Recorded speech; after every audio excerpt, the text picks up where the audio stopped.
What's up, LEGO builders? Welcome back to Coconut Brick Studios. Today, I'm going to be addressing the many requests for me to build a true heavy class mech. The answer's no. I'll see you next time and happy building. I'm just kidding. At first, the idea of an oversized mech wasn't very appealing, but it's grown on me and I've had the ghost of an idea rattling around in my head thanks to you guys, so it's time to see what I can cook up. I can't give the protectorates too much of an advantage though, so I'm also building a state-of-the-art stealth jet that has a big enough payload to level a small city or possibly a giant mech. So if you're ready for some more mech madness, don't forget to open fire on that like button and let's get building. First things first, I'm going to build some legs. I want some kind of large spidery looking four-legged body. A heavy class mech needs to look quite different from the medium class mechs, and a larger mech means bigger guns, so I need a large base with more legs to support a more deadly, heavier weapons platform. I found a couple designs online that looked kind of like what I was envisioning, especially for the legs. I want to create some multi-jointed appendages that when clipped together create a crouched looking leg. That way this thing can scuttle along the ground or up giant buildings. Even though it's a new design, I'm sticking with the same colors and aesthetic as the medium class mechs, that way this still fits in with the overall sand blue and gray camo scheme of the protectorate faction.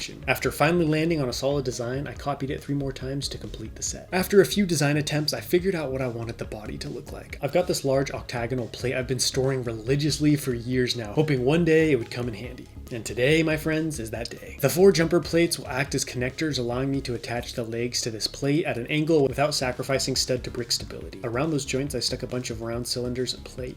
That way the blocky ball joint brick can attach to the jumper plate without hitting any corners. The round pieces also help the body look more futuristic. Think about anything from the future, whether it be a car, building, video game, movie, and your mind will conjure up all kinds of round flowing shapes and designs. A second octagonal plate will go on top of the base, helping secure the legs in place and giving me a cool looking shape for the body. This plate will also act as the main body of the mech, protecting the legs and inner working, so it needs some extremely thick armor. I'm creating some sloped plates with hinges on the front. I've only recently started using these particular hinges and they're super useful. When I can, I try to use old pieces that haven't been used a lot in my collection, and this time around it's these quarter slope pieces. They'll make the perfect shape for some frontal and rear armor plating, and the stickers on them are an added bonus of detail. These will attach to the aforementioned hinge plates, allowing me to tilt them at an angle, better protecting the underside of the mech without creating much of a gap in the main body. There is still a big hole in the middle of them though, so I assembled some tile and plates on a couple of hinge bricks which fit into the armor plates like a glove. Now I can assemble the body and see how everything fits together. I made sure to add a second jumper plate to each of the legs, that way the ball joint is effectively as tall as the surrounding walls and will connect to the body once it's attached. This is really giving off some kind of sea monster or giant crab vibe, especially with the light bars on the front which look like a pair of menacing eyes. So I figured Kraken would be the perfect name for a mech of mythically dangerous proportions like this. The body and legs came together somewhat easily, mostly due to the fact that I had a loose vision for what I wanted them to look like, but that vision disappeared as soon as I started building the head. So in the end I just started playing around with the bricks and came up with this ovalish looking turret shape. A lot bigger than I was initially planning, but maybe a big head is needed for a big body.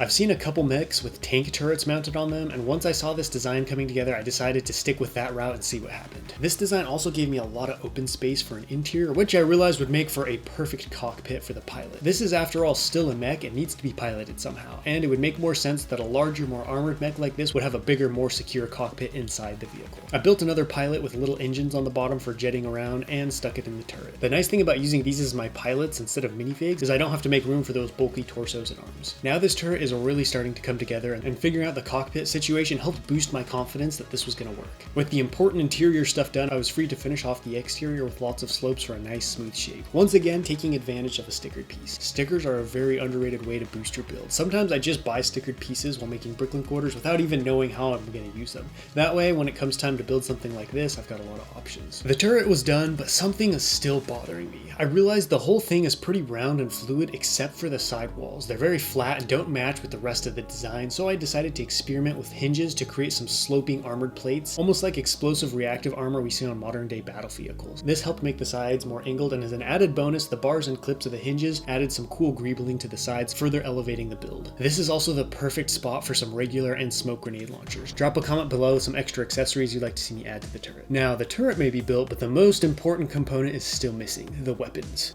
I want some kind of comically large cannon to be the main armament, and these flick-fire missile bricks will make the perfect barrel. They have a cool design on the sides that when connected together create a dope sci-fi-esque aesthetic along the barrel of the gun. I'm packing it full of smaller weapons with different functions to complement the main gun, like these aggressive looking anti-aircraft missiles. I used the LEGO Star Wars thermal detonator printed tile to create a sensor/eye of sorts that will give the missiles increased accuracy, and I couldn't help myself, so I added a second set to the other side. Visibility is this behemoth's greatest weakness, so I'm adding an almost all-seeing glaring red eye to monitor the surroundings, feeding intel back to the cockpit. I wanted some kind of classic secondary gun as well, like most tanks have, so I built this futuristic looking cannon that'll attach to a fully articulating stand to protect against smaller ground threats and drones. This just might be my favorite thing I build in 2025, but before you guys get to see the finished mech, I've got some more building to do.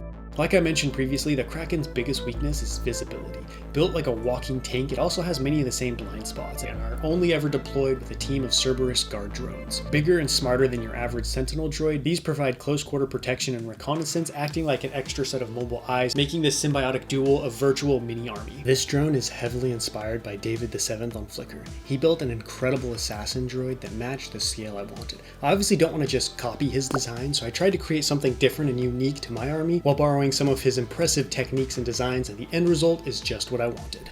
As of right now, the mech army's looking like prime Michael Jordan about to dunk all over the HADF forces, so I need to level the playing field a little. Up to this point, neither army's had much of an air force since I've been focusing on ground units, but the HADF's biggest advantage right now is their air superiority. They've been around since the dark days and only won the biowars because of the intense bombing campaigns they had to employ that literally cooked the enemy forces and 80% of the livable terrain. So it's time to build some of that air superiority to combat the new heavy class of mech. I was looking around for a good fighter jet design when I came across this one on Rebrickable by Jacob_. He had the brilliant idea to recolor the LEGO 3-in-1 power jet set from 2015. It's not an actual aircraft, even though it looks like some real-world jet, so it'll go perfectly in my fictional world. I'm going to take my build in a slightly different route though. I want the HADF to have a dark bluish gray color scheme. I've always liked that look on planes and helicopters, and woodland camo isn't really necessary for them. It's been a while since I've built an actual LEGO set, and I must say I'm really impressed with the design of this one. It's way bigger than I thought it was going to be, which you almost never hear in regards to a LEGO set. It also has a lot of cool play features like retractable landing gear, opening flaps on the top of the aircraft, and a very detailed cockpit. It's got some interesting techniques on display as well, especially in the wings, which have two unique connection points, a unique connection point created by two 1x plates that allow the two wing panels to fold together, creating that iconic fighter jet look in the wings. This whole build came together like a custom mock. It feels more dense and complete, unlike some LEGO sets I've built, especially in the Star Wars line that can feel more skeletal and unfinished, having lots of gaps. Also, the resemblance to certain real-world fighter jets, as a couple of my friends pointed out, is interesting given LEGO is very against making military ships and vehicles. I guess they found their loophole. I'm excited to add some planes to the HADF's arsenal, and I'll be building some smaller gunships for infantry support and deployment in a future video. But I have no idea what to name this one, so drop some suggestions below in the comments. I was thinking of naming it after some kind of flying creature, mythical or real. One thing LEGO made sure not to add was any kind of missiles or bombs, which are a must for any good fighter jet. Luckily, I'm well supplied in that department. LEGO makes this piece that is just perfect for missile fins, so I stacked some cylinders between a couple of those and capped off the ordnance with a gray bionicle eyepiece, which works great for a missile cone. For larger, more armored targets, I built some heavy bombs, using the printed dome pieces from the LEGO Buzz droids as extra detailing on the nose. I also added some brightly colored round plate for contrast or warning labels. That way the people know to keep these out of the reach of children. I found this awesome printed tile that my friend said is the Atreides symbol from Dune, which I think makes a perfect general Air Force or specific squadron symbol for the HADF. I've got this partially disassembled LEGO Star Wars mock sitting around in my studio, which has the remains of an Imperial base that after some quick mods will make a great air base from which my jet can be prepped and deployed to engage the Kraken mech.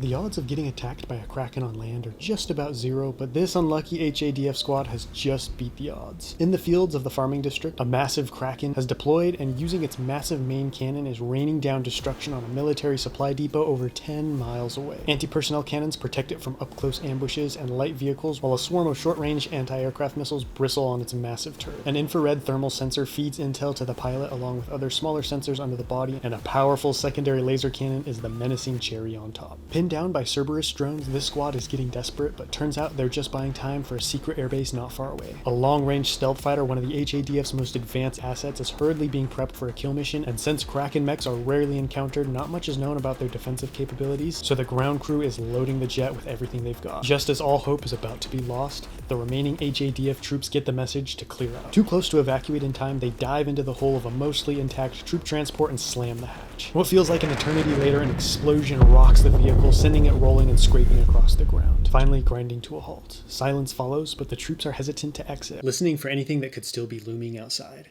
This was a fun standalone challenge that helped me flesh out my new world a little better, and I got some great new builds for my armies, all thanks to you guys clamoring for a heavy mech. I don't know how much the Kraken's going to be seen in the upcoming city project given its massive size and slower speeds, but it's a great option to have in reserve. If you have any other suggestions for more sci-fi weapons and vehicles, drop them in the comments below, and until next time, happy building.